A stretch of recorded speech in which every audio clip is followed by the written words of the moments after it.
We were brought up together. There was not quite a year difference in our ages. I need not say that we are strangers to any species of disunion or dispute. Harmony was the soul of our companionship, and the diversity and contrast that subsisted in our characters drew us nearer together. Elizabeth was of a calmer and more concentrated disposition, but with all my ardor, I was capable of a more intense application and was more deeply smitten with the thirst for knowledge. She busied herself with following the aerial creations of the poets, and in the majestic and wondrous scenes which surrounded our Swiss home, the sublime shapes of the mountains, the changes of the seasons, tempest and calm, the silence of winter, and the life and turbulence of our alpine summers, she found ample scope for admiration and delight, while my companion contemplated with a serious and satisfied spirit the magnificent appearances of things. I delighted in investigating their causes. The world was to me a secret which I desired to divine. Curiosity, earnest research to learn the hidden laws of nature, gladness akin to rapture, as they were unfolded to me, are among the earliest sensations I can remember. On the birth of a second son, my junior by 7 years, my parents gave up entirely their wandering life and fixed themselves in the native country. We possessed a house in Geneva and a campaign on Bellerive, the eastern shore of the lake, at the distance of rather more than a league from the city. We resided principally in the latter, and the lives of my parents were passed in considerable seclusion. It was my temper to avoid a crowd and to attach myself fervently to a few. I was indifferent, therefore, to my schoolfellows in general, but I united myself in the bonds of the closest friendship to one among them. Henry Clerval was the son of a merchant of Geneva. He was a boy of singular talent and fancy. He loved enterprise, hardship, and even danger for its own sake. He was deeply read in books of chivalry and romance. He composed heroic songs and began to write many a tale of enchantment and knightly adventure. He tried to make us act plays and to enter into masquerades in which the characters were drawn from the heroes of Roncesvalles, of the Round Table of King Arthur, and the chivalrous train who shed their blood to redeem the Holy Sepulchre from the hands of the infidels. No human being could have passed a happier childhood than myself. My parents were possessed by the very spirit of kindness and indulgence. We felt that they were not the tyrants to rule our lot according to their caprice, but the agents and creators of all the many delights which we enjoyed. When I mingled with other families, I distinctly discerned how peculiarly fortunate my lot was, and gratitude assisted the development of filial love. My temper was sometimes violent, and my passions vehement, but by some law in my temperature they were turned not towards childish pursuits, but to an eager desire to learn, and not to learn all things indiscriminately. I confess that neither the structure of languages, nor the code of governments, nor the politics of various states possessed attractions to me. It was the secrets of heaven and earth that I desired to learn, and whether it was the outward substance of things, or the inner spirit of nature, and the mysterious soul of man that occupied me, still my inquiries were directed to the metaphysical, or in its highest sense, the physical secrets of the world. Meanwhile, Clerval occupied himself, so to speak, with the moral relations of things. The busy stage of life, the virtues of heroes, and the actions of men were his theme, and his hope and his dream was to become one among those whose names are recorded in story as the gallant and adventurous benefactors of our species. The saintly soul of Elizabeth shone like a shrine-dedicated lamp in our peaceful home. Her sympathy was ours. Her smile, her soft voice, the sweet glance of her celestial eyes were ever there to bless and animate us. She was the living spirit of love to soften and attract. I might have become sullen in my study, rough through the ardor of my nature, but that she was there to subdue me to a semblance of her own gentleness. And Clerval, could aught ill entrench on the noble spirit of Clerval? Yet he might not have been so perfectly humane, so thoughtful in his generosity, so full of kindness and tenderness amidst his passion for adventurous exploit, had she not unfolded to him the real loveliness of beneficence, and made the doing good the end and aim of his soaring ambition. I feel exquisite pleasure in dwelling on the recollections of childhood before misfortune had tainted my mind and changed its bright visions of extensive usefulness into gloomy and narrow reflections upon self. Besides, in drawing the picture of my early days, I also record those events which led, by insensible steps, to my after-tale of misery. For when I would account to myself for the birth of that passion which afterwards ruled my destiny, I find it arises, like a mountain river, from ignoble and almost forgotten sources. But swelling as it proceeded, it became the torrent which in its course has swept away all my hopes and joys. Natural philosophy is the genius that has regulated my fate. I desire, therefore, in this narration to state those facts which led to my predilection for that science. When I was 13 years of age, we all went on a party of pleasure to the baths near Thonon. The inclemency of the weather obliged us to remain a day confined to the inn. In this house I chanced to find a volume of the works of Cornelius Agrippa. I opened it with apathy. The theory which he attempts to demonstrate and the wonderful facts which he relates soon changed this feeling into enthusiasm. A new light seemed to dawn upon my mind, and bounding with joy, I communicated my discovery to my father. My father looked carelessly at the title page of my book and said, "Ah, Cornelius Agrippa, my dear Victor, do not waste your time upon this. It is sad trash."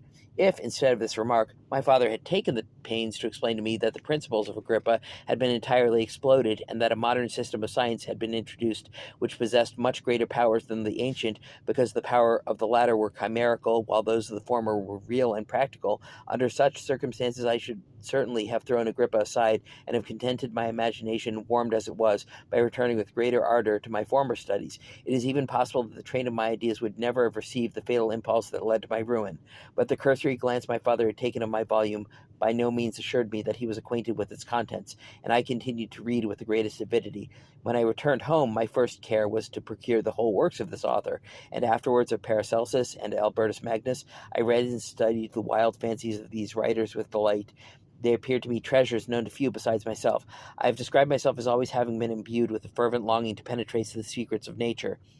In spite of the intense labor and wonderful discoveries of modern philosophers, I always came from my studies discontented and unsatisfied. Sir Isaac Newton is said to have avowed that he felt like a child picking up shells beside the great and unexplored ocean of truth. Those of his successors in each branch of natural philosophy with whom I was acquainted appeared, even in my boy's apprehensions, as tyros engaged in the same pursuit. The untaught peasant beheld the elements around him and was acquainted with their practical uses. The most learned philosopher knew little more. He had partially unveiled the face of nature, but her immortal lineaments were still a wonder and a mystery. He might dissect, anatomize, and give names, but not to speak of a final cause. Causes in their secondary and tertiary grades were utterly unknown to him. I had gazed upon the fortifications and impediments that seemed to keep human beings from entering the citadel of nature, and rashly and ignorantly I had repined. But here were books, and here were men who had penetrated deeper and knew more. I took their word for all that they averred, and I became their disciple. It may appear strange that such should arise in the 18th century, but while I followed the routine of education in the schools of Geneva, I was, to a great degree, self-taught with regard to my favorite studies. My father was not scientific, and I was left to struggle with child's blindness, added to a student's thirst for knowledge. Under the guidance of my new preceptors, I entered with the greatest diligence into the search of the philosopher's stone and the elixir of life, but the latter soon obtained my undivided attention. Wealth was an inferior object, but what glory would attend the discovery if I could banish disease from the human frame and render man invulnerable to any but a violent death? Nor were these my only visions. The raising of ghosts or devils was a promise liberally accorded by my favorite authors, the fulfillment of which I most eagerly sought, and if my incantations were always unsuccessful, I attributed the failure rather to my own experience and mistake than to a want of skill or fidelity in my instructors, and thus for a time I was occupied by exploded systems, mingling like an unadept 1,000 contradictory theories and floundering desperately in a very slough of multifarious knowledge, guided by an ardent imagination and childish reasoning, till an accident again changed the current of my ideas. When I was about 15 years old, we had retired to our house near Bellerive when we witnessed a most violent and terrible thunderstorm. It advanced from behind the mountains of Jura, and the thunder burst at once with frightful loudness from various quarters of the heavens. I remained while the storm lasted, watching its progress with curiosity and delight. As I stood at the door, on a sudden I beheld a stream of fire issue from an old and beautiful oak, which stood about 20 yards from our house, and so soon as the dazzling light vanished, the oak had disappeared, and nothing remained but a blasted stump. When we visited the next morning, we found the tree shattered in a singular manner. It was not splintered by the shock, but entirely reduced to thin ribbons of wood. I never beheld anything so utterly destroyed. Before this, I was not unacquainted with the more obvious laws of electricity. On this occasion, a man of great research in natural philosophy was with us, and excited by this catastrophe, he entered on the explanation of a theory which he had formed on the subject of electricity and galvanism, which was at once new and astonishing to me. All that he said threw greatly into the shade Cornelius Agrippa, Albertus Magnus, and Paracelsus, the lords of my imagination. But by some fatality, the overthrow of these men disinclined me to pursue my accustomed studies. It seemed to me as if nothing would or could ever be known. All that had so long engaged my attention suddenly grew despicable.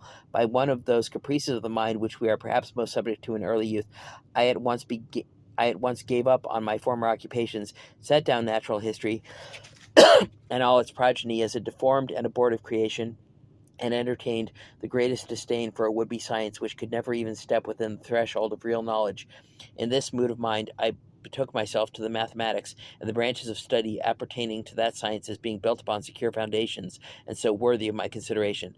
Thus strangely are our souls constructed, and by such slight ligaments are we bound to prosperity or ruin. When I look back, it seems to me as if this almost miraculous change of inclination and will was the immediate suggestion of the guardian angel of my life, the last effort made by the spirit of preservation to avert the storm that was even then hanging in the stars and ready to envelop me. Her victory was announced by an unusual tranquillity and gladness of soul which followed the relinquishing of my ancient and latterly tormenting studies. It was thus that I was to be taught to associate evil with their prosecution, happiness with their disregard. It was a strong effort of the spirit of good, but it was ineffectual. Destiny was too potent, and her immutable laws had decreed my utter and terrible destruction.